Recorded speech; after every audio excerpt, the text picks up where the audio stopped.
সরকার থেকে ব্যর্থ হয় তাহলে নিজে ছেড়ে দিবে চাকরি খেয়ে নিজে আন্দোলনে যাবে, আন্দোলন করবে যে আমরা ওখানে ব্যর্থ, আমরা পারি না, এই জন্য আন্দোলন করতেছি সরকারের বিপক্ষে। আর যারা এসব মিথ্যাচার করে, মিথ্যা খবর ছড়ায়, তাদেরকে বলবো আপনারা ওইগুলো থেকে বিরত থাকুন।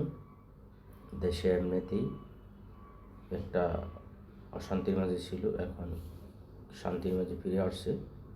তো আপনারা এসব উল্টাপাল্টা বাদ দিয়ে লিকেলভাবে চলুন, লিকেলভাবে সংবাদ প্রচার করুন, ভিডিও করবেন, লিকেলভাবে ভিডিও করুন। উল্টাপাল্টা কাটচিট করে ভিডিও দেওয়ার কোনো প্রয়োজন নেই। কারণ এইভাবে ভিডিও দিলে একটা মানুষকে হেয় করা হয়। ওই আগের 5 বছর, 10 বছর আগে, 20 বছর আগে ভিডিও কেটে এনে এই ভিডিওতে লাগাইয়ে আপনি দিবেন, দিয়ে ওই মানুষটাকে হেয় করবেন, সমাজের মাঝে এটা তো কোনো মানিয়ে হইল না। তো এই জন্য বলবো, যে যার জায়গা থাকেন আপনি আপনার জায়গা থেকে লিকেলভাবে ভিডিও ছাড়েন, লিকেলভাবে খবর প্রচার করুন। উল্টাপাল্টা প্রচার করা কোনো দরকার নেই। এটা আমার পক্ষ থেকে সবাইকে আমি এটা অনুরোধ করব।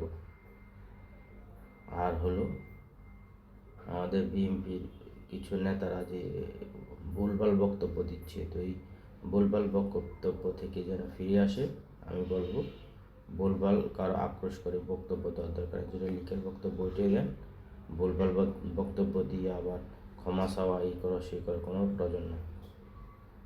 ঠিক আছে?